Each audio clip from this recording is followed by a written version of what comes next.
Those eyes disguise our hide. Bright lights decide the fight. Your heart beats fast despite the truth that love is blind. I just wanna feel anything.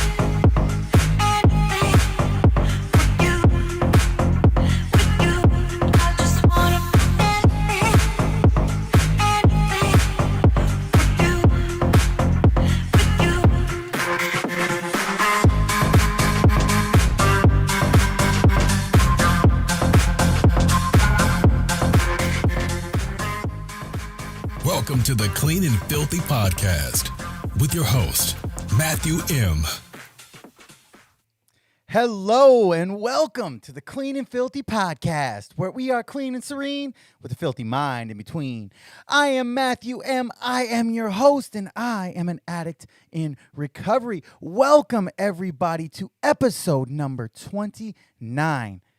Absolutely crazy. We're at episode 29. I'm so grateful that I'm here right now. I'm so grateful for all the support that we have from all of y'all. And we got a great episode for you today. So just want to, first off, before we go anywhere, have to give a huge final thank you shout out to our episode sponsor for this episode. It's their final time sponsoring this podcast. And that is Etc. by Emily. If you are looking for a job or you're looking for event or party staffing, I highly recommend checking them out. They're listed in the description below. If you do happen to go over there and get a job with them, make sure to let them know that Matthew M. from the Clean and Filthy podcast sent you over. Again, just want to say a big thank you to them for helping us get started here.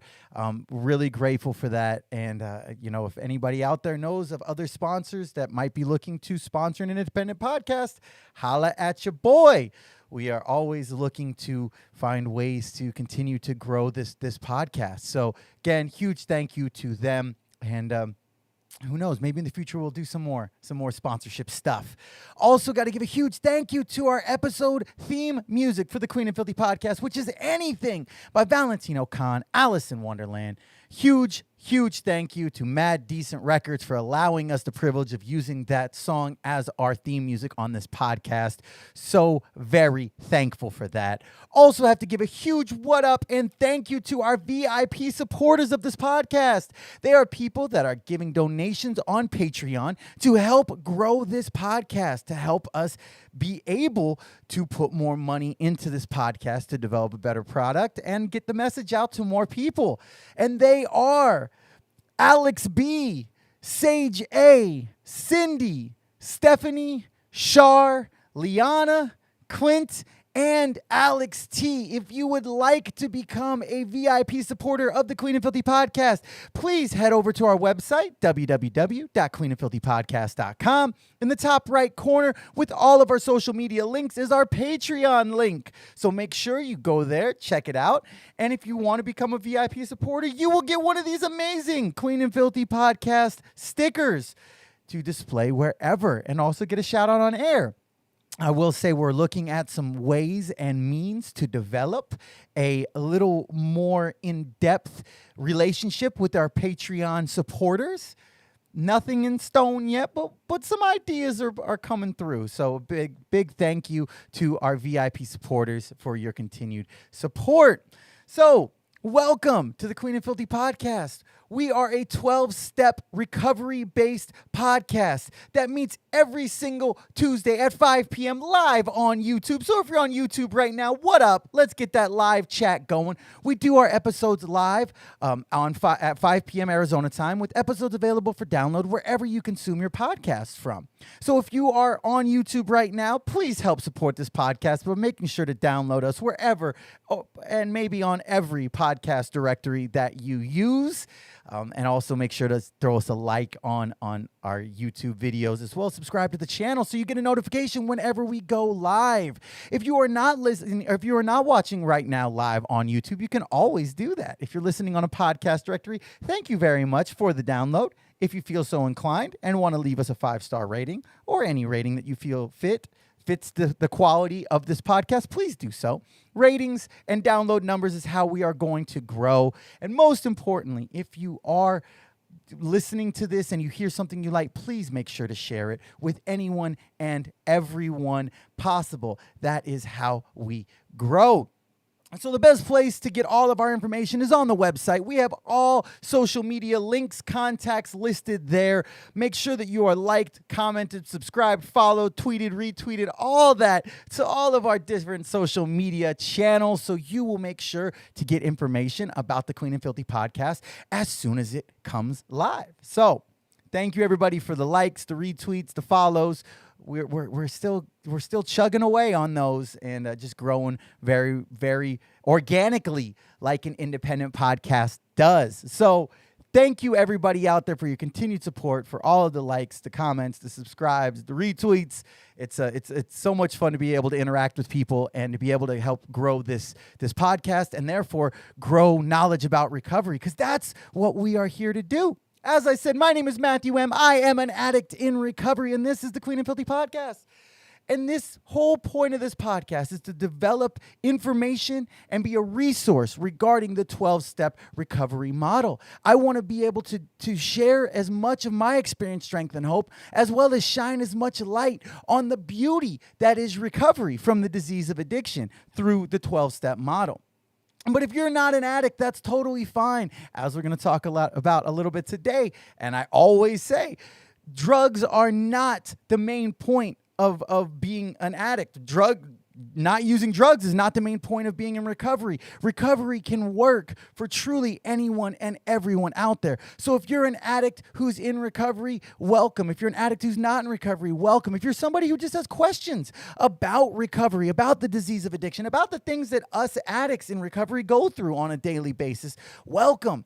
We are here to be a resource, to help share the message, to carry the message, and to be a beacon of light, of hope, of excitement about recovery. Because I don't know about y'all, but I'm an excitable type of motherfucker. I'm a very excited dude.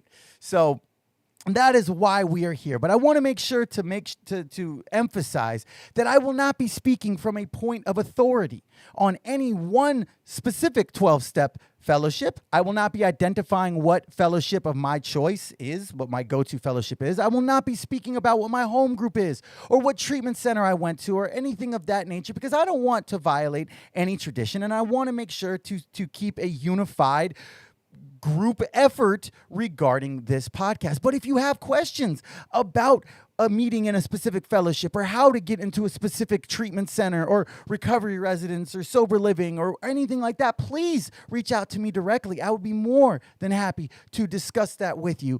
And the easiest way to do that is email me at matthew@cleanandfilthypodcast.com or reach out to me on any social media. But we will not be discussing those topics here on air to make sure that I do stay in line with the traditions. So that's what we are. But what aren't we? Well, I want to make sure to emphasize that we are not here to replace going to a 12-step meeting. We're not here to replace working steps with your sponsor. We're not here to try and replace any element of whatever 12-step recovery is working within your personal life. We're just here to be an added bonus. We're just here to be an added adjunct to whatever recovery journey you're on, and try to answer some questions and try to have some fun and try to share some joy and some love and some excitement about recovery from the disease of addiction. So thank you so much for being here. If you're new and it's your first episode, thank you. Please, if you hear something you like, download our previous episodes, share this podcast with somebody that you think might get some benefit from it, that might enjoy it, and let's get into a great episode, y'all. We're going to be talking about chapter 5 of the literature today. We're going to be talking about my favorite moment of the week. We got a lot to dive into there. We're going to be answering some questions and giving them clean time shout outs. So let's get right into it, y'all. Let's head to the lab for some R&D. Recovery and development. That's right, y'all. We are officially in the lab for our first segment entitled R&D, Recovery and Development. This is the part of the show where we get into the 12 steps, 12 traditions, 12 concepts, spiritual principles, all of the meat of the 12-step recovery buffet. And we really go a little deeper. As I just said, though, it's fine if you're not in recovery because the spiritual principles that we develop within the work that we do on the 12 steps and the 12 traditions and the 12 concepts and that we implement into our lives are beneficial to literally anyone and everyone. I personally believe there are things that we can identify within working through step work and through implementing these spiritual principles in our lives that truly make life better. So if you're here right now, stick around. You might hear something you like, and hopefully you do when you come back. So we are officially on chapter 5 of the literature. Now, I'm not going to say what the literature is because I do want to stay in line with the traditions. So I will just say it is chapter 5 entitled, What Can I Do? If you're not familiar with what we've been doing on this podcast, for the first 12 episodes, we covered steps 1 through 12. And for the next 12 episodes after that, we discussed the 12 traditions. Now we're going through the literature to discuss each chapter and give some specific quotes out of it, see how it ties in to my life as a recovering addict specifically, and also potentially how it could tie into your life. So that is what we do here. If you are not familiar with what we've been doing, I highly recommend going back and checking out all of our previous episodes to get a good understanding of the 12-step recovery model, to get a good understanding of the literature, of the first 4 chapters prior to this chapter. But now we are on to chapter 5, entitled, What Can I Do? And I already acknowledge I should have done the whole numbering of this podcast different. I should have started with the literature. And then once that was developed, gone into the steps and the traditions. But alas, I didn't. So here we are. First off, I got to say, this is one of my favorite chapters. I know I say that pretty much every chapter that we read because the literature speaks to me in a different way than most things in my life have. But this chapter specifically, I vibe with so much. In my opinion, it's incredibly underappreciated within the fellowship. That's just my personal opinion. Not saying that's a fact, but my personal opinion is it's highly underappreciated. Because in the fellowship, in most meetings, they read the readings of who is an addict, what is the program, why are we here, how it works, and the traditions. That's the standard 5 readings that are read before the majority of 12-step recovery meetings. But when you go into a hospital or an institution, what's called H&I, those meetings, we then read the pamphlet on what can I do. And while it is very tailored to people who maybe are in a hospital or institution, and maybe that's why it's not read in most regular meetings, for a meeting like my home group that has a lot of newcomers, I think this reading is incredibly beneficial, very vital, especially early on in recovery. But regardless of if you're a newcomer or in a treatment center or an institution or of any kind, I still think that this chapter holds true incredibly. I think it has so many things in it that I still implement in my life every day. So the beauty of this chapter, and if you want to read this chapter as well, go ahead. I said chapter 5, check it out, and then you can hear my opinions on it as well. And again, I'm not stating what book it is, but I will say it is the most basic piece of literature that there is. So hopefully that gives a good idea and you can read through it because this chapter covers so many things. It covers how to stop using. It covers developing a concept of a higher power. It covers changing my thinking or my perspective, about developing a meeting routine, about making friendships in the fellowship, about being of service to the fellowship, about getting a sponsor and the relationship of that sponsor relationship. Talks about personal relationship growth, talks about working the steps, and about developing the spiritual principles and really spirituality in general.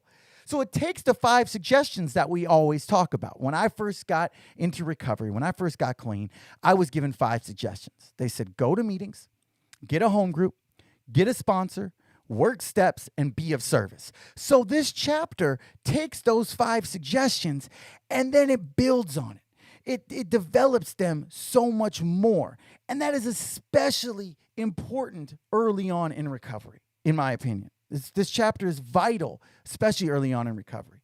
So within this chapter, we're talking about a lot of spiritual principles. And as we've talked about before, spiritual principles are one of the most important elements of recovery. And developing those spiritual principles and implementing them into our lives is where the majority of the growth of 12-step recovery actually occurs. So I always want to discuss the spiritual principles with each chapter or step or tradition that we go over that I personally identify with so much. And when rereading this chapter again, and reading through what parts I have highlighted and double highlighted, the biggest spiritual principles within my opinion, what really jump out to me are acceptance, fellowship, love, commitment, friendship, trust, hope, open-mindedness, and willingness. And since we had some positive feedback about how we did the episode on Why Are We Here, where I specifically go through different quotes from the literature and then discuss how they impact me and the vibe that I personally feel with them, we're going to do that again. And hopefully we'll get some more positive feedback from it. So again, I'm going to be reading different quotes from the literature. These are things that have been highlighted multiple times in my book of literature and really discussing how they impact my life, both early on in recovery and also as we go forward. So first quote, love this. It says, this is directly out of the literature. It says, when we fully concede to our innermost selves that we are powerless over our addiction, we have taken a big step in our recovery.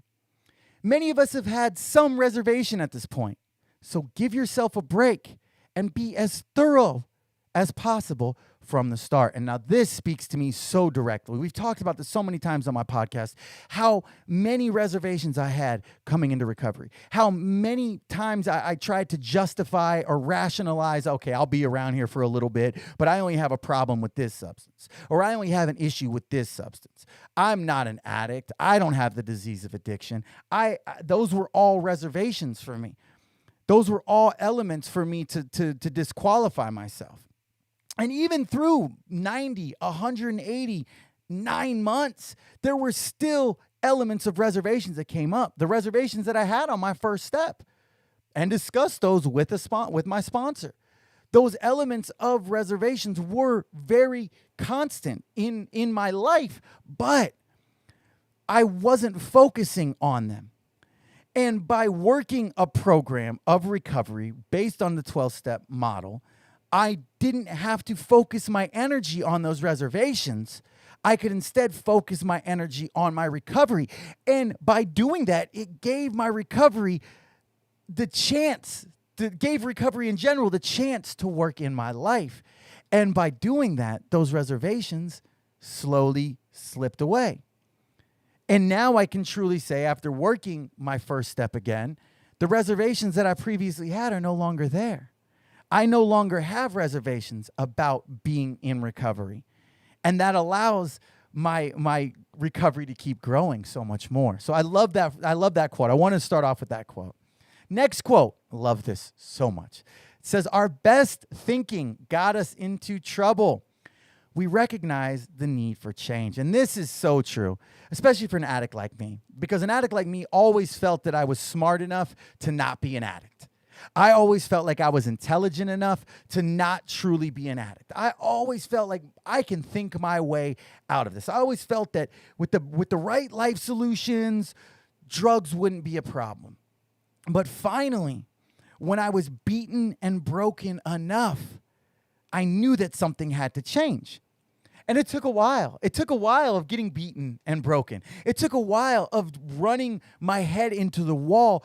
It took a while of living in insanity, of thinking that things were going to be different, even though I was doing nothing different, of thinking that my thinking would be able to just change my life situations without needing help. Because I was smart enough.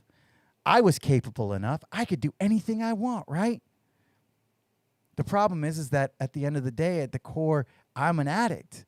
And my best thinking led me to the rooms of recovery. My best thinking led me to treatment. My best thinking led me to 7 arrests and 5 felonies in 2 years. My best thinking led to violence, to absolute degradation. So how could my best thinking really be that great? It's not. My best thinking is what got me here in the first place. I need to recognize that and realize that something has to change. It says in the literature, our disease involved much more than just using drugs. So our recovery must involve much more than simple abstinence. Recovery is an active change in our ideas and attitudes. And I love this so much. It's part of the reason why I say this every single episode. My disease of addiction isn't simply about taking drugs. Because if I simply had a drug problem, you remove the drugs and I should be fine, right? Wrong. Because at the core of it, my issue isn't the drugs, it's me. My issue wasn't the copious amount of using. That was a symptom. And that did not make my life easier. I will definitely agree with that. But the drug element of it was just what I was using to mask the things that were inside of me, inside of my mind, my body, my spirit, my heart, that were just fucked. There's no other way to say it. There were so many things, and we can discuss where those things came from whatever factors and elements contributed to where my level of fucked got to. But at the end of the day, the drugs were not my problem. Because no matter what, the internal stuff is what I have to work through. If my problem is me, so abstinence isn't recovery.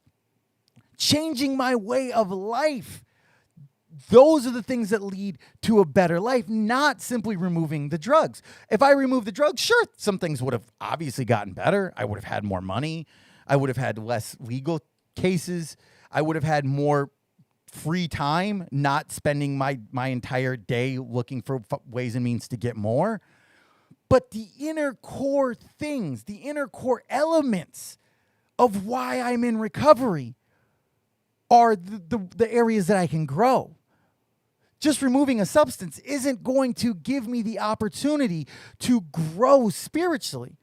I might now be able to feel some feelings a little bit more, but if I'm feeling those feelings and I don't have a proper way to work through them, like the 12 steps, how's that going to help me any? It's not. Which is why I always mention that simply using not using drugs is not recovery. Not using drugs is abstinence. And maybe that works for some people, but for me personally, I know if I just simply took the drugs away, I would still be miserable. I would still be miserable. But by working the 12 steps and developing those spiritual principles inside of myself, I now have a new way to live. Period. Another quote that I love, and this is so constant, especially early on in recovery, it says, "The ability to face problems is necessary to stay clean." Whew. Because for somebody like myself, I never faced problems in the past. I numbed them. If I had a problem, if I had something that was even questionably a problem, I numbed it. I didn't want to live with it. I didn't want to work through it. I didn't want to take any ownership of it. It's easier just to numb it. But as we talk about so often, that even if I numb it, that problem's still going to be there whenever that numbness wears off. So what do you do if you were an addict like me? You just stayed numb and just kept ignoring the problem and hoping it would go away. It's why I had to have like 3 of my teeth pulled, because I just ignored the problem. And next thing you know, they were rotted the fuck out. So being in recovery means we have to walk through these problems. It says in the literature regarding this, it says one of the problems is that we found it easier to change our perception of reality than to change reality. And this was 1000% me in active addiction. I didn't want to have to do work to actually change my reality. I would rather change my perception of reality by adding a chemical additive to the mix. Rather than taking steps, rather than putting a plan into action to actually change my reality, I would rather just add a substance and say, yeah, my reality is going to change, right? Because that's how it works. Just you think about it enough and something's going to change. No, I have to put the fucking work in. I have to. And now actually getting to experience problems and working through those problems towards healthy solutions is vital in recovery, especially early on. Because early on, when life on life's terms shows up, which it will, it seems like it is the most massive thing ever. Because for so long we've been numbing and we haven't been experiencing these things that the littlest, tiniest of things seems like the end of the fucking world. I know for me personally, these smallest little hiccups that now with 3.5 years clean wouldn't even make my radar as a problem. But early on, when I had 35 days, oh my fucking fuck, that was the end of the world, period. Done. I can't deal with this. But by staying clean and by working a program of recovery, I'm able to now have tools. To have tools in my tool belt. So when life on life's terms shows up, which it will, it always will, I now have tools to approach that. I no longer am acting on impulse and reacting. I'm no longer working on extremes for every single thing that comes up in life. I now am able, when something comes up, I'm able to take a second to experience the problem. And it might sound weird to somebody like experience it. Why is that good? Because when I experience something and I sit with it, I'm able to rationally and honestly look at potential solutions. And then I can respond accordingly. I'm no longer reacting out of habitual impulse. Now I'm able to respond from a healthy perspective. And I'm not saying I'm perfect with this. There are still things that I will be reactionary to, especially if I'm tired, especially if I'm hungry, especially if I have something else that's stressing me out. And I admit that. That's why we always say it's progress, not perfection. We continue working on this path to get to a healthier place where I can healthily respond to something instead of reacting. And that's one of the most beautiful things of recovery, in my opinion. Another quote here that I love. It says, "We must face the fact that reality and life go on, whether we choose to accept them or not. We can only change the way we react and the way we see ourselves. This is necessary for us to accept that change is gradual and recovery is an ongoing process." Because like I just said, we lived in fantasy, myself specifically. I lived in fantasy for so long that when reality occurred, it was a fucking shock. And I'm not saying like my reality was bad. I'm saying it was just reality. But I had lived in a drug-addlepated state of fantasy, state of a complete break from reality for so long, that when it actually became time to, or when it actually came time, not became time, wow, when it actually came time to sit with reality, sit with life on life's terms, that was it. That was a terrifying thing for me. And it became less and less terrifying the more that I was able to accept who I was, the more that I was able to accept that change doesn't happen overnight, and that by staying in recovery, that change can continue and continue and continue. And I can grow and grow and grow.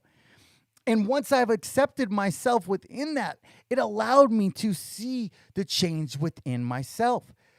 From my whole personality and my outlook on life. It went from no perspective at all because I was so drug-induced fantasy to then the shock of 1000% reality overwhelming, oh my God, I can't do this, to then gradually and slowly changing my perspective, to changing my reality, to changing things within myself. And that changed literally every single month during my first year of recovery. Every single month. When I look back at who I was at 30 days to 60 days to 90 days to 120 days to 150, 180 days, it was a completely different person with the level of growth, with the level of perspective shift, with the level of character development, with the suppression of character defects and the development of spiritual principles that I was implementing into my life. It just kept growing. And I can still tell you that today, with 3.5 years clean, those changes within my personality, those changes within my outlook on life continue to grow. Maybe not with the exponential level that they did in my first 30, 60, 90 days. But I can tell you that those things still happen constantly in my life. I'm still constantly seeing things from a different perspective. I'm open-minded, and my vision is open to the potential of other thought processes, of other ways to develop my life. And that's a gift that keeps on giving, honestly. Next quote, talking about meetings here, y'all. It says, some of us think we don't need meetings. However, when we hurt, we go to a meeting and find relief. Meetings keep us in touch with where we've been, but most importantly, where we could go in our recovery. Woo! That part. I love that. I love that so much. Not where we've been as much as where we could go. And I'll admit, the pandemic, man, things have gotten my meeting attendance a little shaky lately. Between doing a lot more service on the area and regional level, between now COVID variant numbers going up and a lot of the meetings that I previously was going to that were virtual, but then opened back up in person when the COVID numbers started dwindling, are still only in person. So my meeting attendance has not been what it used to be, or what it was a year and a half ago, or damn sure not what it was 3 years ago when 4 or 5 meetings in a day were a thing. And part of that is life. Because of being in recovery, I now have developed a life that requires some more of my attention, some more of my time. And also part of it is the fact that the COVID pandemic really fucked some shit up.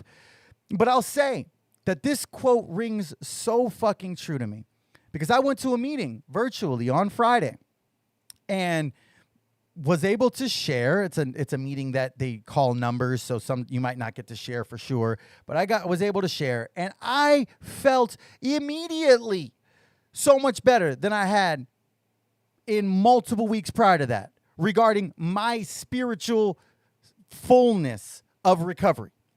Being able to carry a message to other addicts, to be able to be a part of somebody getting that clean time or hearing their message, to be able to give so freely away what was so freely given to me, that was serenity for me. And after that meeting, I felt so good. I felt so fed. We talk about in the rooms a lot. We felt spiritually fed. And that's why meetings are so vital. And I've seen so many people that their meeting attendance starts to slip. And then it's like, all right, well, I haven't been to a meeting in 3 weeks, so why am I going to go to a meeting now? But we always say in the fellowship, one of the things you'll hear is that meeting makers make it. Because when we go to meetings and we're around other addicts and we're around the solution to the disease of addiction, we get to grow. We get to develop who we are. So much, I know that I can get development just from working steps, but so much of my friendship, my connection, those elements are done in meetings.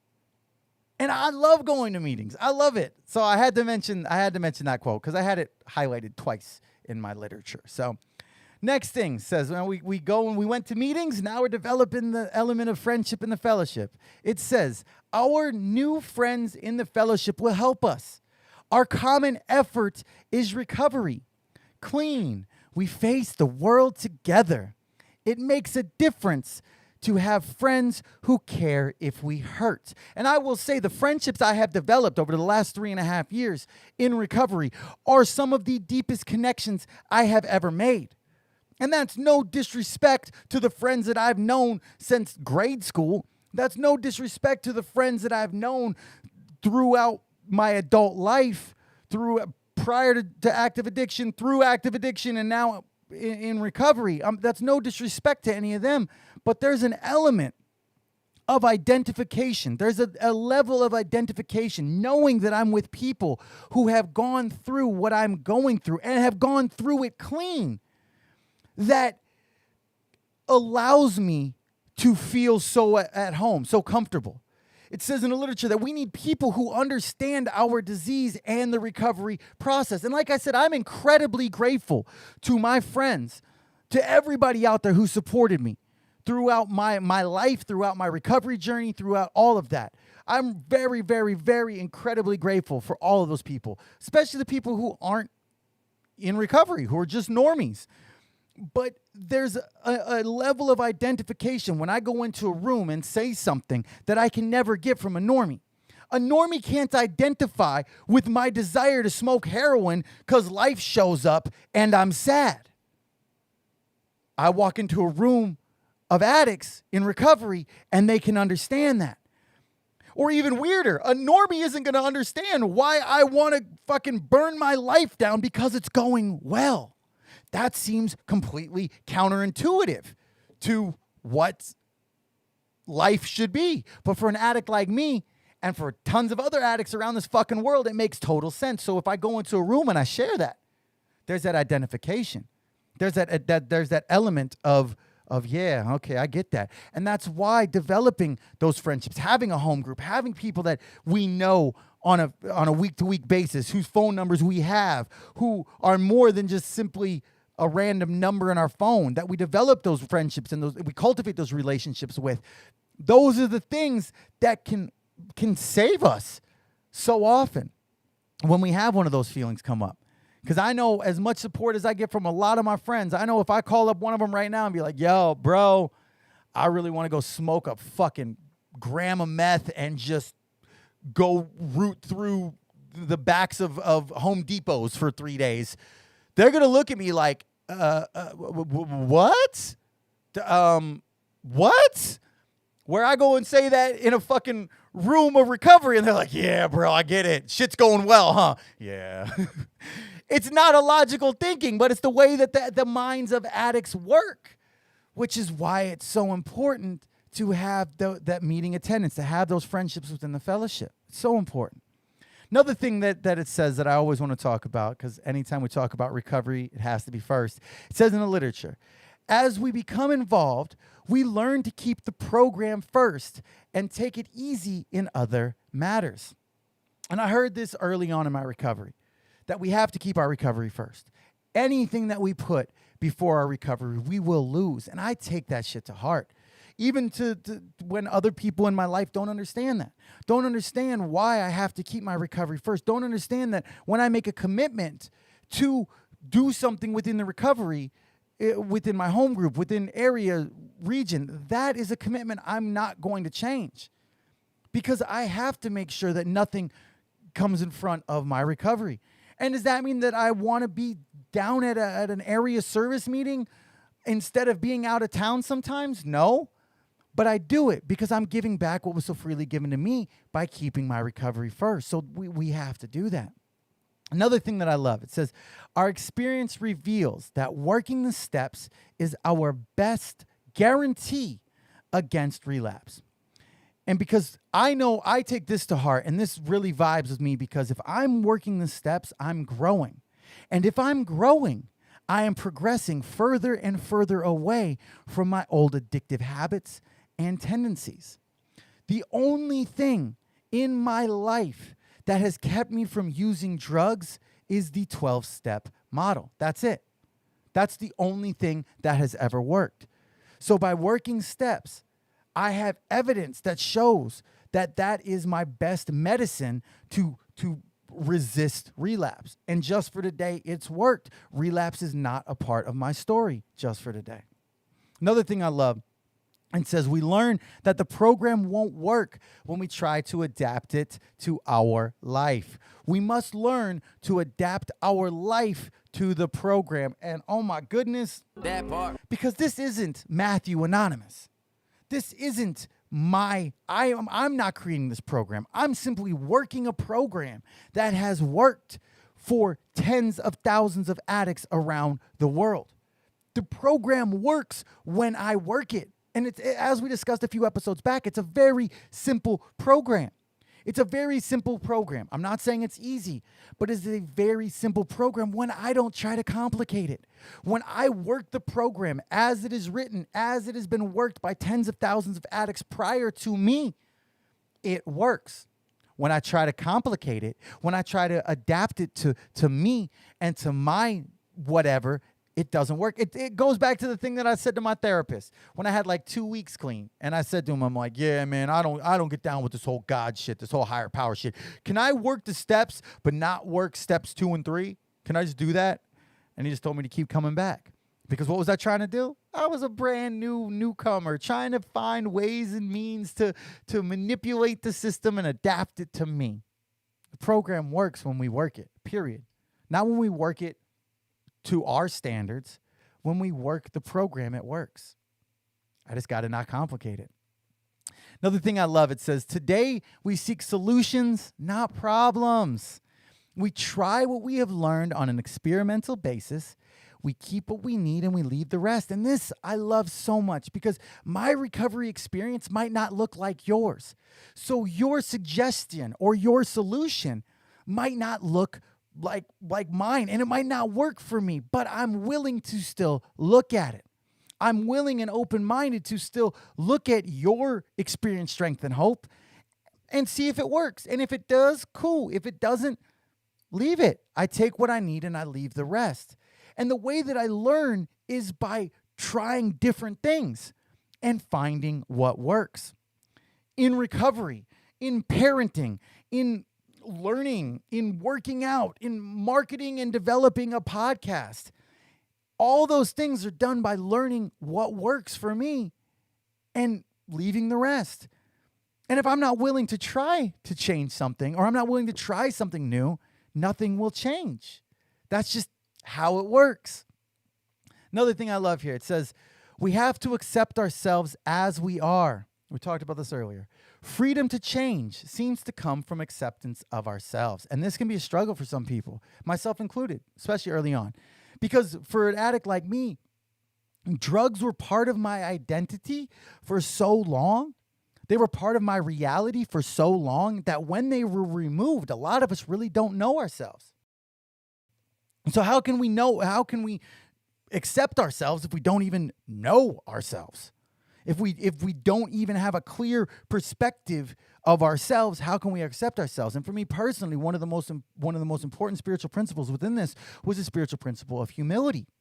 Because it says in the literature that the definition of humility is having an accurate and truthful description of yourself, to be able to actually see myself as I am.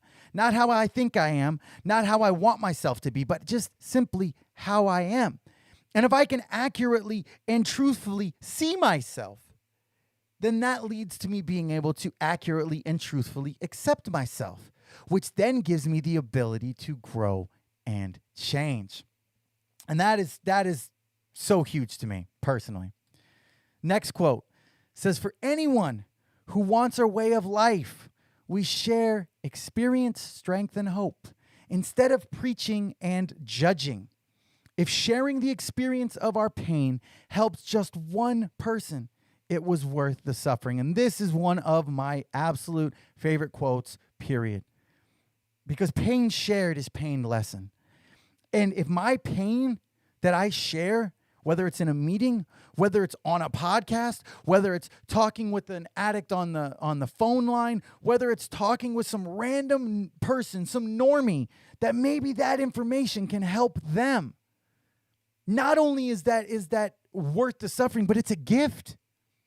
Because my pain might be able to change someone's experience. And it could potentially save a life. And I know to some people that sounds like, wait, what? Well, how are you talking about getting arrested 7 times in 2 years and getting beat up by 3 people and 2 guns all of a sudden going to save somebody's life? But by sharing that pain and sharing that experience and sharing what I went through, that could change somebody's entire outlook on life. I can tell you this happened for me personally. when I was in treatment and the H&I panel that came in, there was an addict named Bob, and he shared a story that was very full of pain. And him sharing that pain to me personally changed my perspective on recovery. I've talked about it before. That was one of my first spiritual awakenings. That was the moment that I said, all right, let's try this. So his pain that he shared very possibly saved my life. Definitely changed my life, but very possibly saved my life from the way that I was going in life. So shout out to you, Bob. You're a real one.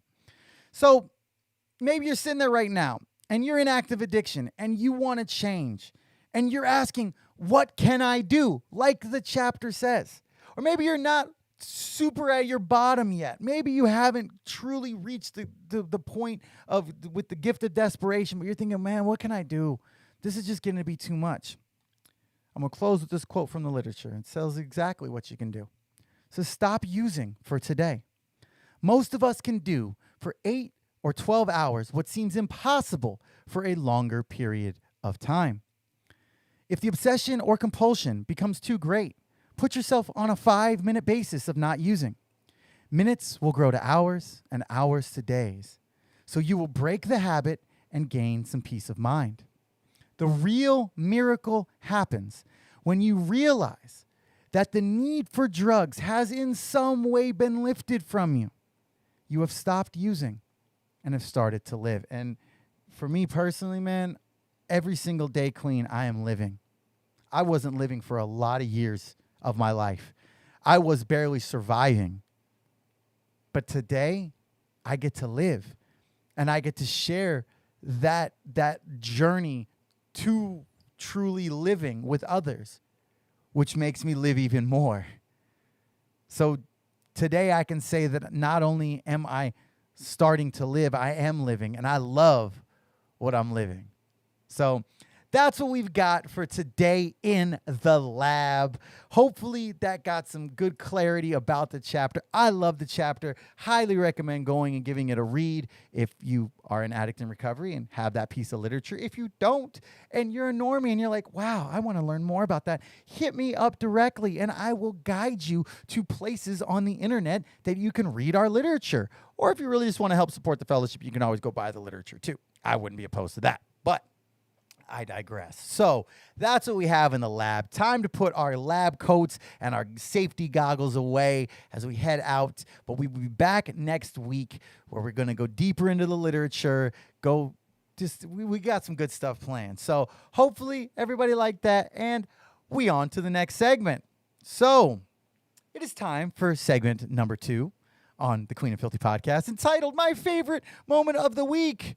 We are not sponsored by Bang Energy yet, but wait, next week, I got some plans for our free ad read. But this week, we're going to do a very basic. Who out there wants to bang? Somebody out there wants to bang. Come and bang me or with me. Oof. Phrasing? Come and bang with me, bro. Let's fucking bang, bro. Let's get banged out. Grab a bang, strap in. Let's listen to the Clean and Filthy podcast with a nice, juicy bang in hand. Come bang with me, bro. Let's fucking bang together. Everybody out there, raise your bang. Let's bang together. All right, y'all. We got some bang up in us. Phrasing. Now, let's get into my favorite moment of the week. This is the part of the show where we talk about different things that have happened over the past 7 days. They can be from pop culture, news, sports, social media, TikTok, even though I'll never be on TikTok. They could be from Instagram. Might just be my favorite meme of the week. Might be something Marvel related because I fucking love Marvel. So this is the part of the show where we're just talking about stuff. This is not based on experience, strength, and hope, even though that ties into a lot of it. But this is just, for me, I like talking about cool stuff. I like talking about things that have happened over the past week. So that's what we do here. First off, we always got to talk about my weekly fitness update. And I got to say, things are working well. I don't know if it's simply muscle loss. I don't know if it's the cardio I'm doing. But my number of my weight is down to 211.6 pounds. That's pretty cool. I'm quite happy about that. seeing that number and feeling my soreness in my general core area really gives me motivation to continue this all core all the time journey. I worked out twice last week. I had my son and I was doing some work for my mother, so I didn't get to go as, much as I would like, but I feel sore. I went really hard yesterday and laughing. It's like, oh, my poor tum-tum muscles. Oh, I love that though. That's the type of shit that'll continue my desire to going to the gym. So pretty happy about that. 211.6 pounds. We're going to get under 200 here sometime soon. Hopefully by the time I get to 200, I will be pretty happy with my general midsection area. If not, I don't know. We're going to put another number on it. But for right now, we're just trying to get under 200. Next thing we got to talk about. The Ravens did it, y'all. They officially won their 20th straight preseason game. Longest record in history. Again, even though I don't condone betting on preseason football, I really should have been because, my God, I could have made some money on them. But pretty sad that we lost our starting running back, J.K. Dobbins, for the season. Torn either ACL, MCL, LCL, meniscus, one of those. Very unfortunate. But I still have faith in good old Gus. I think we're going to be all right. Also, I have a draft tonight. I have my first fantasy football draft tonight. And I have done absolutely zero research. I'm trying a new strategy here. In the past, I was the type, I would be doing mock drafts and I'm buying draft magazines and I'm doing cross-referencing of different websites and who ranks what. This year, YOLO. I don't give a fuck. I don't fucking care. I'm just going to draft whatever the computer tells me to draft that works within my bye weeks. That's it. That's it. I'm not, except for Dak Prescott. I will not draft Dak Prescott. I'm sorry. Fuck the Cowboys. Sorry to one of my VIP supporters out there who's a huge Cowboys fan, but fuck the Cowboys. So, just not happening. So, we'll see what happens. Probably going to suck. So, we're going to just see what happens. New strategy. Also, got to talk about something that was beautiful from this past weekend.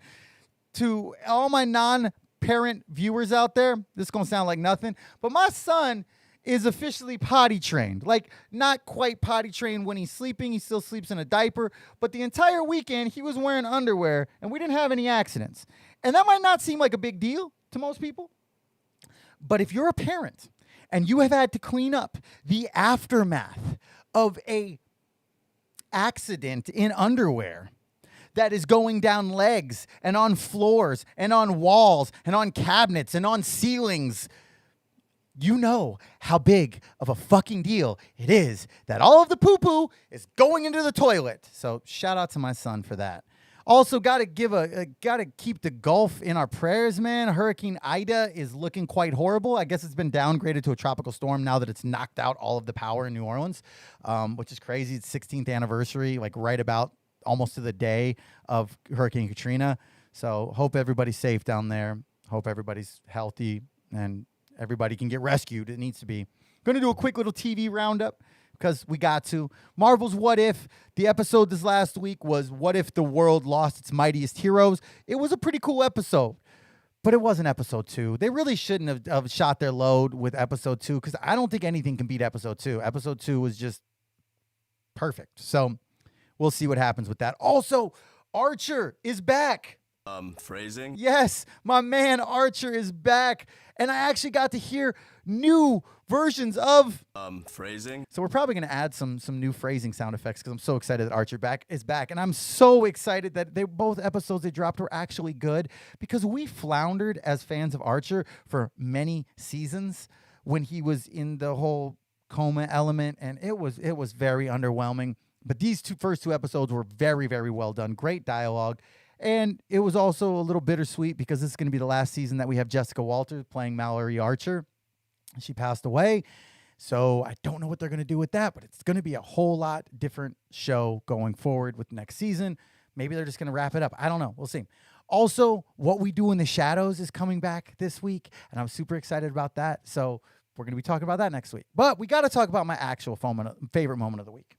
And this moment has been a long time coming. There's been a lot of build up to this. There's been a lot of hype. and we got to get into it. And we are talking about Kanye West's release of his 10th studio album, Donda. Now, part of the excitement of this was the entire wondering when's it going to drop. When it did drop, having friends of mine going back and forth, texting about certain songs, talking about where you can listen to it, all of these type of things. So it was very exciting. And this album has been rumored for literally like 5 years. They've been talking about this album. It was named after his mother who passed away, Donda West. And it was initially set for release back in July, like July 24th of 2020.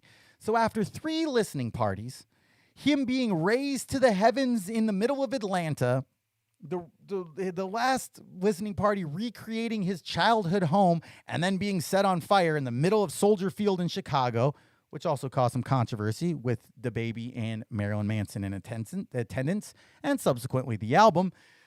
Then the album was supposed to be released right after that listening party, right? That's what's going to happen.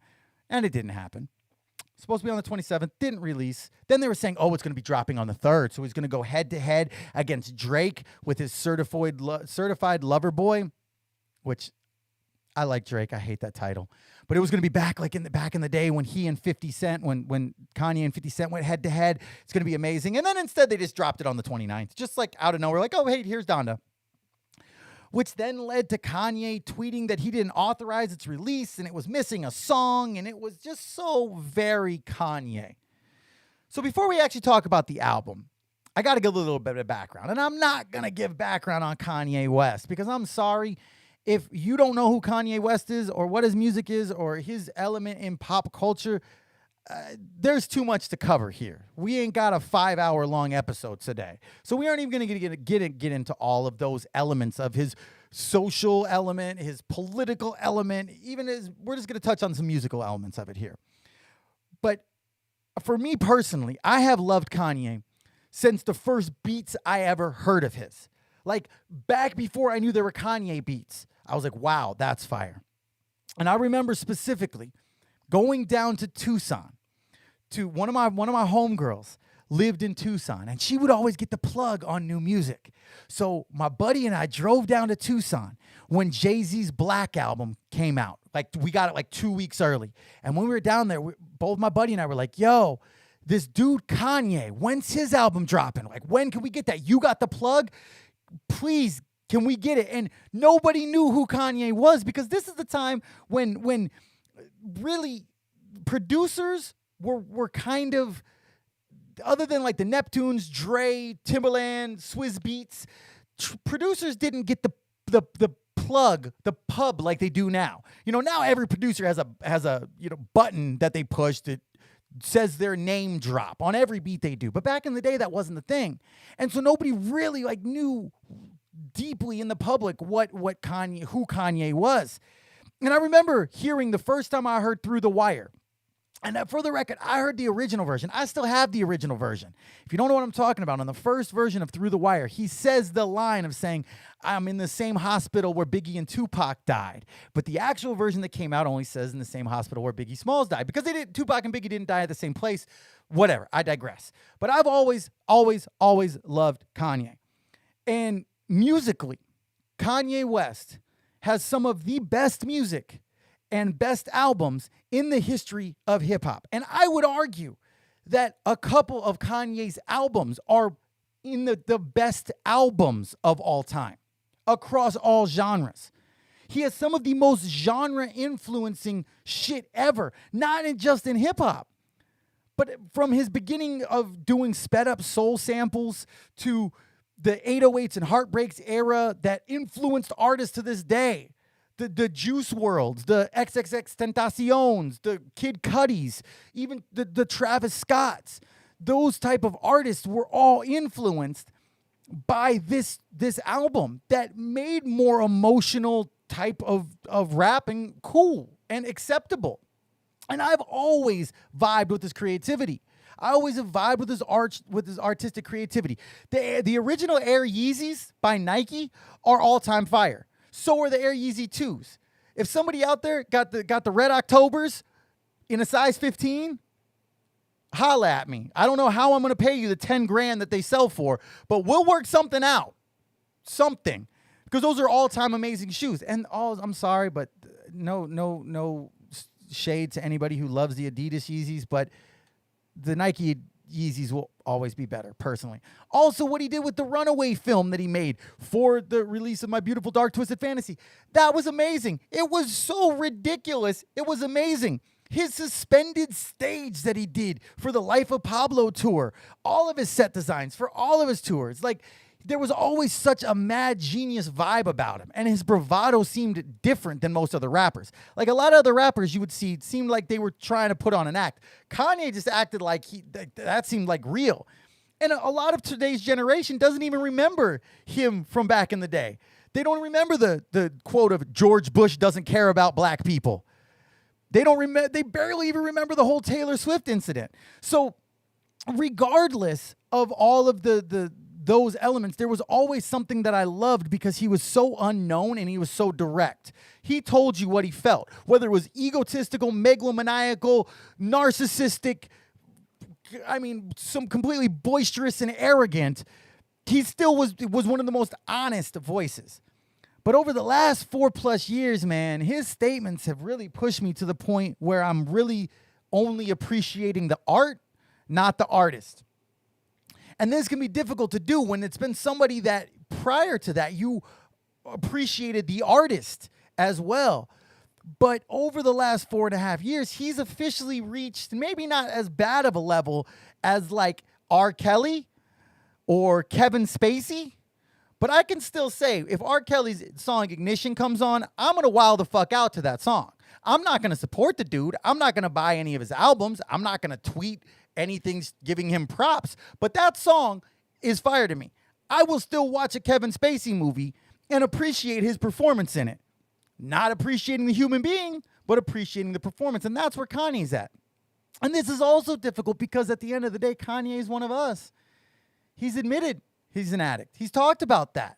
He's talked about his struggles with addiction. So there's this other part of me that's like, I want to help the dude, and I pray he gets the help he needs. But I can't support a lot of the things that he's been doing. So we had to talk about that. But back to the album. I didn't listen to any of the listening parties, so I had a blank slate for it. And my goodness gracious, there is a lot to unpack.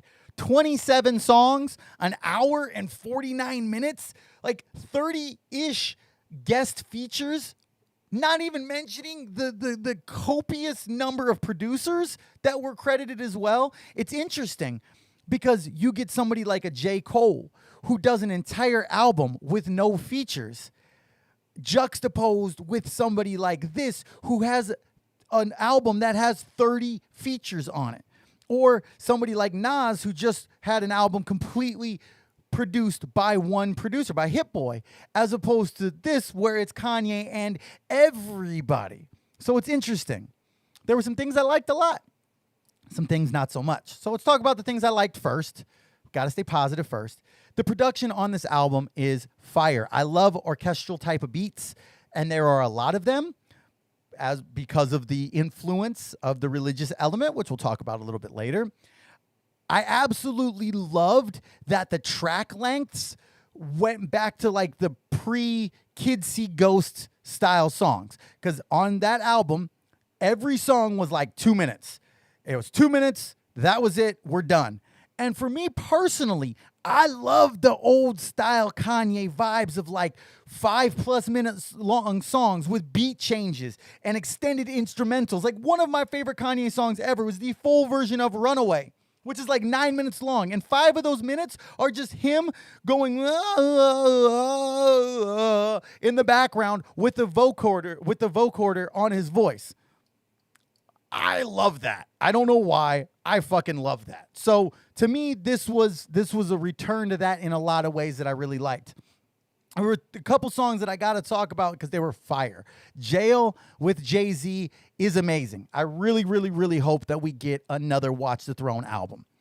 Jesus Lord Part 2 with Jay Electronica and the Lox was amazing, but we're going to talk about that a little bit later as a negative. The song Junior absolutely slaps. It's got this overly loud bass that sounds like something from a recent episode of Dave with Lil Dicky, and I fucking love that. On Heaven and Hell, I really liked his flow. And on God Breathed, I loved like the Yeezus feeling of it with like loud screams, aggressive. I really like that. And then you get a bunch of other songs like Praise God, Jonah, Remote Control, Moon, No Child Left Behind. All really good songs, but nothing amazing in my opinion. And it was weird because the beats for songs that I really liked, I then didn't really love the features or the lyrics on that song. Like, in my opinion, the best features on the in terms of quality were on the song Keep My Spirit Alive with Conway the Machine and West Side Gun. Both of their verses were amazing, and I don't like the song. Same thing with Hurricane featuring The Weeknd. The Weeknd was amazing on it. I absolutely love The Weeknd. He could sing to me 24 hours a day, and I would love it. He was amazing on Hurricane. I don't fucking like the song. Which leads me to what I didn't like about the album. Is first off, Kanye's never-ending attempt at perfection, remixing, remastering, re-recording songs literally hours before listening parties, days before launch of an album. That is just It's the same thing he did with The Life of Pablo. It's the same thing he's done with every single one of his albums. Every single one of Kanye's albums has been this level of perfectionism that is it takes away from the product, in my opinion. At some point, we got to say, okay, cool, this is where we're at, good. Rather than always trying to go a little more, which then can take away from the product. Like releasing 4 songs on the album that are identical, simply with others or additional features. That takes away from me. Like, make a choice. Do you want Jail to have Jay-Z on it? Or you want it to have whichever baby variant it is, Lil or Duh, and Marilyn Manson on it? Make a decision, stick with it, and go. And if you're going to release another song called Jail, at least change the fucking beat. Change the beat. Remix something. Make it different. I would be okay with that. But to then, same thing with Jesus Lord Part 2. It's the same Jay Electronica verse. All it is the exact same song as Jesus Lord Part 1. They just put the 3 verses from the Lox on it. Why couldn't you have just done that in the first place? Why'd you need to put that as a Part 2? Stuff like that takes away from the overall production. It's just like, I don't know what I want to do, so here's everything. I want a finished product. This didn't feel like a finished product. This felt like the product of a dude who was living inside of the Mercedes-Benz Stadium in Atlanta in a cot with a music studio brought in, and he's just doing stuff on it. That's what it sounded like to me, personally. Another element for me that I didn't love was the religious element of it. I am not a religious person. So that didn't vibe with me as much as it would for some. And I will say it is interesting how much I personally have grown past my resentments towards organized religion now that I've been in recovery. Because if this album had come out 4 years ago, I probably wouldn't have even talked about it today. When Jesus Walks first came out, I didn't like the song because I was so close-minded about religion that I couldn't even appreciate the song, which Jesus Walks is a fucking incredible song. But where I was with my closed-mindedness, I couldn't. So now that I've grown to be more open-minded, I can appreciate his religiosity, even if I don't vibe with it personally. But overall, the amount of religiosity within the album is my opinion, took away from the overall product. And that also might just be my closed-minded wanting the old Kanye type of vibe. I don't know. Next up on my list of issues, where was the fucking Pusha T verse? Don't tease me by saying Pusha's going to be on the fucking album. So the entire first playthrough of 27 tracks, I'm waiting to hear Pusha. And I don't hear one, not one. No Pusha. None. And I was even more excited because I saw Pusha tweeted or put something on his Instagram supporting it. So I'm like, oh, cool, Pusha's on there. Wait. No, Pusha wasn't on there. Again, Kanye ever fiddling with the recipe. every recipe is better when it's got Pusha T in it. That should be a known thing, period. Fact of life in hip hop. Every recipe is better with Pusha T in it. Another thing I didn't like is there were too many features from people I don't really feel like added to the album. Like, how did we go from having features of Talib Kweli, Common, Mos Def, Kendrick Lamar, Pusha T, Big Sean, Sia, Vic Mensa, like really good feature artists, to Young Thug, Playboy Cardi, Fivio Foreign, I don't even know how to say that motherfucker's name. And then both baby variations, both the Lil and the Duh, which I still can't keep them separate because I don't like either one of their musics, either one of their music. So to me, Lil Baby and Duh Baby are the same person, with the exception that one of them is homophobic. That's all I know. Like, I cannot keep track which one is which. Like, I can one of them get long dreads and one of them have a shaved head and make a different sound so I can actually know who the fuck which one of them. I don't know. Sorry, I digress. I don't know. Sorry. But when I have, and maybe that is again me showing my age and liking the old school hip hop with good lyrics and lyrics I can understand, not mumble rap, not the new generation. Maybe I'm in that get off my lawn, kids. Maybe that's where I'm at right now. I don't know. But to me, going from Talib Kweli, going from Kendrick Lamar, Common, to Young Thug, Playboy Cardi, like, I don't know. I'm sorry. I digress. That was an issue to me. Also, there were multiple songs on it that Kanye didn't even rap on. Like, he had a song with Pop Smoke that it was just Pop Smoke. Just here you go. Just I've got you're dead. I have a clip of your vocal. And I'm just going to make a song out of it. Other songs that he just was on the hook. That's it. And to me, the album wasn't very well paced. It was like the first half of it was pretty solid, but then it just dragged on. And it was too long. It felt literally exhausting getting through all 27 songs. And then how I listen to albums, I'll always listen to them again. And then I listen through again, 27 songs. And it felt exhausting. I personally like longer albums. The new trend of albums being like 60 minutes and less, I don't like that. I like a good hour, 15-minute, hour, 30-minute long album with 15 to 20 songs. I like that. But this was just too much, especially when we're getting repeats of songs that are the exact same, simply with another person's verse in there. And one of my biggest things that I have to talk about is why in the fuck was the fucking album fucking released, fucking edited? I despise edited music. I despise it.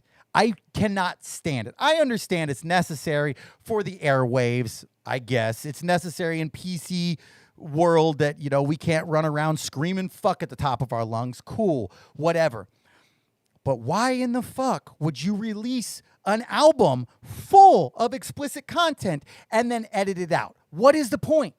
Like, if you wanted to make an album that didn't have explicit content, then make an album without actual explicit content. Don't still have the explicit content and then just blank it out. What's the fucking point of that? That's not real. That's not genuine. Everybody knows what you're saying, but you're just not saying it for whatever reason. And maybe it was because it's named after his mom, or maybe it's because he's embracing more of this religious element. I don't know what it is, but it just seems fake as fuck to me. Like, if I were to, if everybody knows what I'm saying, but I simply don't say it. If I were to say, hey, go yourself, and I don't want there to be swearing, I should just not say go fuck yourself, right? I don't know. That is one of my biggest pet peeves. And to me, I just think that's stupid as fuck. So, and my last complaint, where the fuck was the Pusha T verse? Fuck. Yeah. Sorry, I need some Pusha T verses in my life. So, King Push, can you get on that? Because your boss did not come through in this one. So overall, my initial thought, and this is I've listened to it about 5 times now. My initial thought after listening to it about the third time, I was like, you know what? I think I like it more than Life of Pablo. I think so. And then I went and listened to the Life of Pablo and immediately realized that my thought process was wrong. It's a solid album, but there's nothing spectacular on it. There's no moment on it where I'm like, oh shit. There's no song. There's like a Runaway or No More Parties in LA or Can't Tell Me Nothing or Black Skinhead or Wolves, where I'm just like, holy fuck. That song gives me goosebumps. Like, I just got goosebumps thinking about No More Parties in LA. No song on that album was to that level. I will say, when Jay's verse first came on Jail, that gave me goosebumps because it was Jay-Z, not because of what Kanye was doing. So this was not his best work. After 5 listens, it was a solid album. It was a good album. I won't say it was a great album. It damn sure wasn't his best album. What would I rate it? You're going to have to find out next week, because next week we're going to be going through what the actual rating of it is. I just need to listen to it a few more times. I don't want to give an incorrect, underdeveloped opinion. So that's what we got for my favorite moment of the week, y'all. Next week, we're going to be talking about more random shit. So if you have anything that pops up over the next week, send me those funny Instagrams. Send me those funny memes. Send me interesting news articles and things going on. And we will discuss it right here next week. And it is now time for our next segment of the show. It's time to ask an addict with your host, Matthew M. That's right, y'all. We are in our third segment, entitled Ask an Addict, where the resident addict of the Clean and Filthy podcast, myself, answers questions submitted by our listeners and our viewers. You got a question about anything? Ask me. If it's regarding recovery, ask me. If it's regarding addiction, ask me. If it has nothing to do with any of that, ask me. I like answering questions. So if you have any questions, send them over on any social media account or directly to me at Matthew@CleanAndFilthyPodcast.com. And we very well might answer them on air. Like I said, this does not need to be recovery focused. It can be about anything and everything. I just like answering questions. So we answer 3 questions a week. First question we had says, I heard a rumor. Did you really graduate college at 18 years old? Yes, I did. I was homeschooled as a child. My mother homeschooled me as a child. And when I was 10 years old, I tested out of high school. I went down to ASU, did general, essentially like GED tests, and tested out of high school. I then started at community college when I was 12 years old, which was interesting. But for me, I'd never been to high school, so this was just kind of like high school. I then took a brief intermission and actually went to a semester of high school living in England, and then came back at about 16 and transferred into university at 16. And I graduated at 18 years old with a bachelor's degree in global business, concentration of marketing. So, yes, I did. Which just shows that it doesn't matter what we've been through in life, whether it's knowledge, book smarts, intelligence, any of those things, the disease of addiction can be there for anyone and everyone at the end of the day. So, yes, that is a little bit of my background. I have a degree that I've never really used, but I got some cool knowledge, had some great experiences in college, and that's my story. No, I never went to a high school football game. No, I did go to a prom. I went to one high school prom, not because I went to school there, but somebody asked me to go to prom with them, so I went to prom. But other than that, I never had that standard public school vibe my entire life. I was always homeschooled and then went to college. So, yes, answer to that. Long story short, or really long story long, because all of my answers are long story long.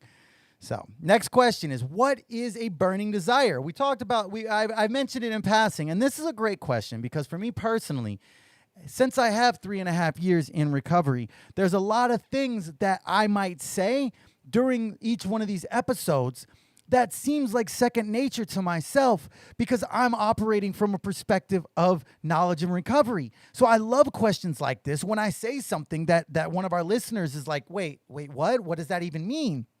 Because it reminds me that, hey, everybody out there doesn't have the same thought process or the same experience with the journey of recovery. So this gives me an opportunity to clarify some things. So a burning desire, we talk about burning desire. And what is a burning desire? It is anybody who has the need to share because they have a burning desire means that they might harm themselves or others, or their recovery is in danger if they do not share. So every meeting that you go to will have a time specifically set aside for burning desires. And these are for people that if they don't share about it, they are probably going to go use drugs. So we always talk about, share about it here and leave it here. Share about it, discuss it, talk about it, and when we do that, it takes some of the pain away from it. And then the beautiful thing is then afterwards, after the meeting, people will always go over to that person and try to talk to them and be like, hey, this is what you're going through. Here's my experience, strength, and hope on it. Here's my suggestion. Here's how maybe I can help you, or we can go to another meeting or whatever. And that is one of the most imperative things is being able to let it out. So a burning desire means that you have the urge to use. And for me personally, I look at it like a true urge. Not for me, when I walk by a dispensary and I smell somebody smoking weed and I'm like, oh, that'd be nice. I'd like to taste that. To me, that's not a true urge. That's not a burning desire to me. That's just like, oh yeah, that's just a passing thought. But when those things do come up where it is a burning desire, where it's like, I am going to use if I don't share about it, that is the point of a burning desire. So it's just always it's a thing that pretty much every meeting has, unless it's like a speaker jam or a convention workshop meeting or something like that. The majority of standard meetings, both open and closed, are going to have a time for burning desires. So there you go. Thank you for that question. Thank you so much for that question. I really appreciate questions like that because they remind me that, hey, I need to explain all of the things that have been developing over my 3.5-year recovery journey. So next question. I like this question too. It says, what is my personal favorite type of meeting? We talked about before in the Ask an Addict segment about what do I feel are the best types of meetings for newcomers. This is what is my personal type of meeting, favorite type of meeting. And I will say that this is going to be a corny ass fucking answer, but truly any type of meeting I'm in can be my favorite type of meeting. Because if I'm there looking for the message, then I can find it. If I'm there, no matter what the format is, if I'm honestly trying to find the message within it, then I'm going to hear that message. And I'm not going to have to worry about my favorite type or, oh, I don't like this type of meeting or, oh, I don't like this. I will say my ego often doesn't like ticket meetings where you have to have your number called in order to share, because I like to share. And I always feel like the times that I want to share are the times my ticket doesn't get called, which is probably a higher power working for me in my life, that's a day I'm supposed to just listen. But when I'm truly looking for a message, I can always hear it. So I will say, without a doubt, my favorite type of meeting, and this isn't really a topic type of meeting, but my favorite type of meeting is a candlelit meeting. If you've never been to a candlelit meeting where it's a dark room with just some candles, whew, I love that. I absolutely love it. I'll say I used to not really like speaker meetings as much because I would always say, like, well, if the speaker isn't good, then it's going to be boring. But to me, there's no such thing as a good speaker. Some speakers are more entertaining. Some speakers are more skilled at verbalizing the message than others. But if a speaker is sharing their experience, strength, and hope and carrying the message, then they are a good speaker. The way that we assign value, oh, they're good or bad, I don't think is fair. Because if anybody is sharing the message of recovery inside of a meeting, that element portrays to being a good speaker. And I can still pull something out of it. Even if the speaker's sharing nothing but mess, I could still take the positive out of it of like, okay, that's where I don't want to be. Because I'm looking for something within it instead of trying to find the negatives. So if I'm looking for the message, even if I don't personally vibe with the speaker, I can still find the message if I'm looking. I will say I love topic stick meetings.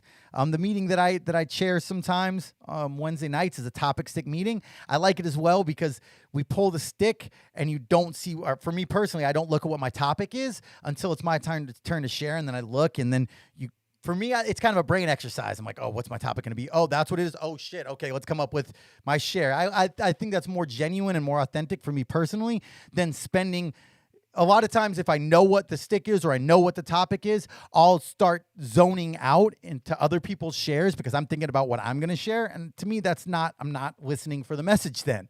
I'm thinking about how to make my message sound pretty, which is not something I'm really wanting to do. And really anything that has to do with the literature, there's certain meetings that do steps 1, 2, and 3, which are the foundation and are very vital. There are some that go through just a paragraph at a time through other pieces of literature. Anything that has to do with the literature, I really, really vibe with because everybody's experience within the literature is going to be different. And personally, I love hearing that. And I'll admit, I'm still not the best with meditation meetings. You know, I'm used to go to this meeting on Wednesdays during the pandemic, and they would do 2 different 10-minute meditations. And I was good for that first meditation. I was good for that first one. But as soon as that second one, man, my mind would show up. My practice of meditation is still requiring a lot more practice. So I'm still definitely having to work on that a little bit. But for me personally, I love going to meetings. I love going to all kinds of meetings. I've yet to find a meeting that I didn't like. The only times that I've ever, quote unquote, been to a bad meeting was when I was going through shit within myself and projected it onto the meeting. I'm like, yeah, that meeting was shit. No. What was going on inside of me was shit, and I projected that out on the meeting. The meeting was great. I just was too fucking fucked up mentally to realize that.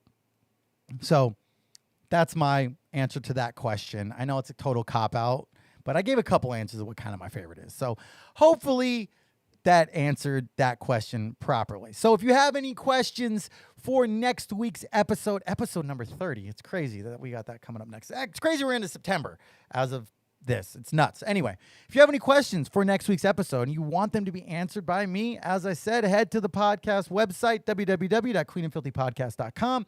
Top right corner, all the social media links, or just use the contact us page. You can do all of that right there. Hit me up, submit your questions, and it might be answered on air. Again, does not have to be recovery related. Just so happened that a couple of these ones were, but they do not have to be.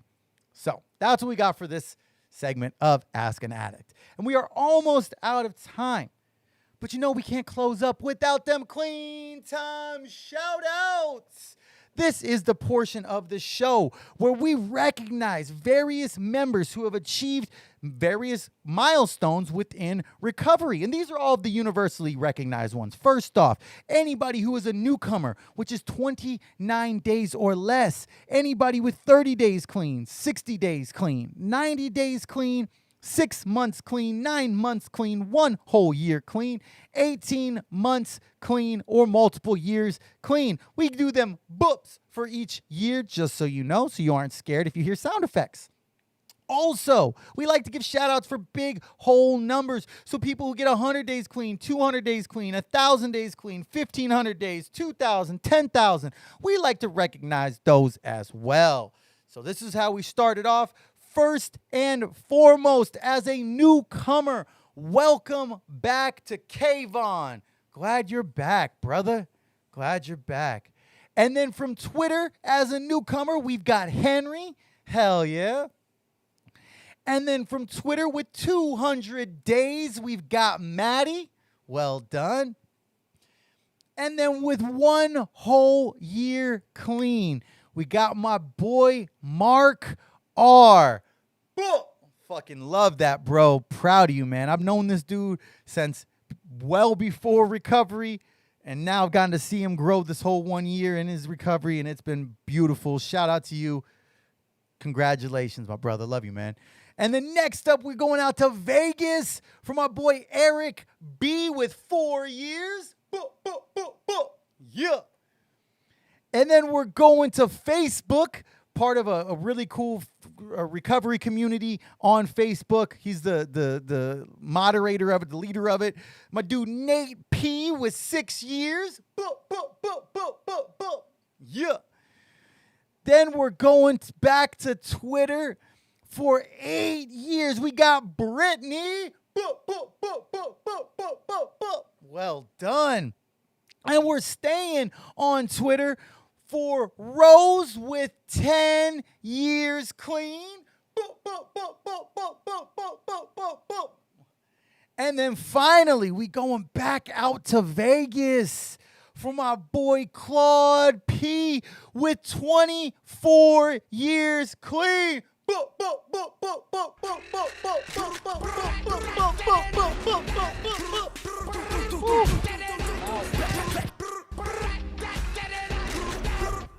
There we go.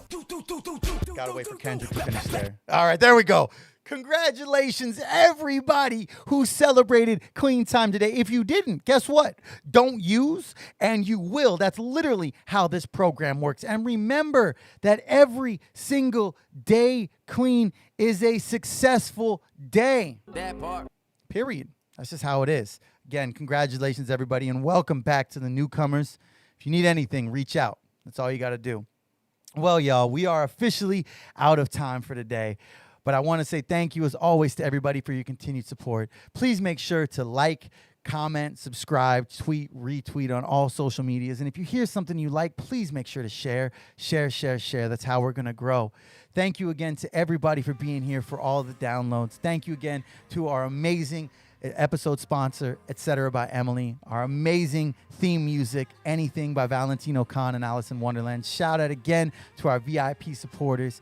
Thank you all for being a part of my recovery. If nobody's told you today that they love you, I love each and every one of you. Even if I don't know you, even if I'll never meet you, I love you. And I thank you for being in my life and allowing me to partake on this journey.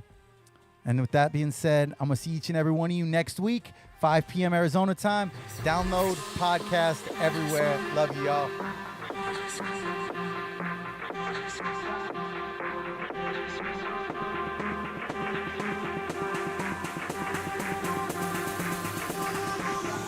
I just wanna feel anything.